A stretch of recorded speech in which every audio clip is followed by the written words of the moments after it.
Ayun, so hello, Chiem.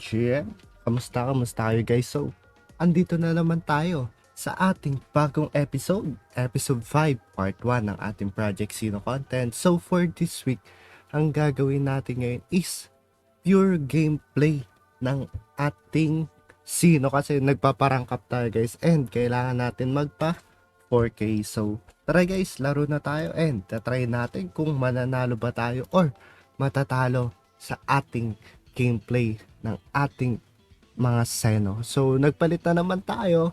Naging Guardian, Ninja, and Psychic tayo. At ang kalaban natin is Double Grappler and Samurai. So, tatry natin guys. Tatry natin manalo dito. So, let's go. Let's go. Wait lang tayo dito. So, battle start. So, ayun nga, medyo maganda ang kanyang pwesto na kanyang mga Sino. Pero ang gagawin natin is magka-cross blizzard tayo para hindi masyado sakit ang kanyang mga damage. And magpa-power strike tayo, tropa. Ayun lamang as of now. Yung blizzard kasi guys, bawas damage yan. So, yung tatamayan is may bawas damage. Ayun na nga, 220 damage kay tropa at isang power strike sa'yo. Napakasakit mo naman, pero nag little fighter si tropa na susuntok sa atin mamaya. Napakasakit niyan, 130 damage. Pero ang gagawin natin ngayon is wala pa rin yung ating flame. So ang gagawin natin is magpo-fireball lang tayo, fireball at magnetic armor. So kalma-kalma lang tayo, tropa. Papatay lang natin to at magma-magnetic armor tayo. So let's go, let's go. Grabe nga yun, napakasakit, critical yung tropa. Pero yun nga lang, mali yung nalagay natin dito. Ang gagawin natin is magaganto na lang tayo and angel heart. So mali yung nalagay natin guys, mali yung nalagay natin na skill. So sobrang useless ng ating, pero yun nga, na-stun natin, hindi tumama ang kanyang Mach Punch. Pero ang gagawin natin is may Raging Flame na tayo, gamit tayo ng Poison Bomb at Konohagakure no Jutsu. Ayan, so ma-maximize lang natin yan at mamaya tayo mag-energy gain, tropa.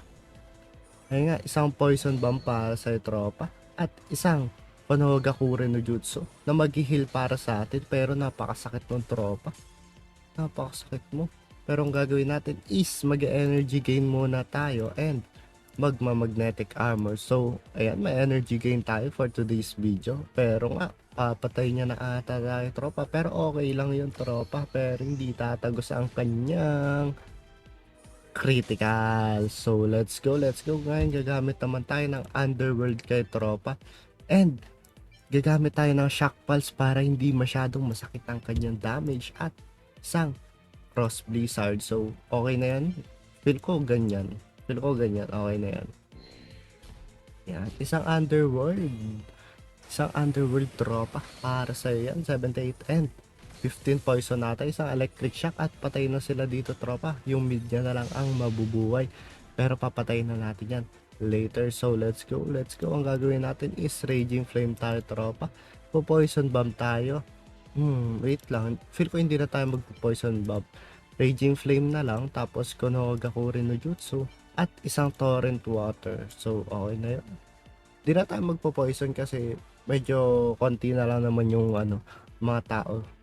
Or yung mga kalaban. So, let's go. Let's go. Isang Raging Flame tropa, Konohagakure no Jutsu. At isang Torrent Water. Sapat na ba yun? Hindi pa sapat yung tropa para makapatayin tayo. Isang Megalodon Patch. Grabe, 425 damage. Pero tatapusin na natin ang laban with the Shock Pulse. Isang Shock Pulse ka na lang or isang Poison Bomb. Kahit ano dyan, tropa, mamatay ka na. Good luck, good luck. So yun, grabe nga yun, napakalinis ng gameplay natin dun guys. So yun, kung natutunan kayo or kung may natutunan kayo sa ating gameplay, sana naman mag-subscribe kayo at mag-like na rin. Pa-comment na lang din ang inyong mga thoughts sa aking team. So yun lamang guys, GG's, Morty out here. Bye-bye. GG's guys.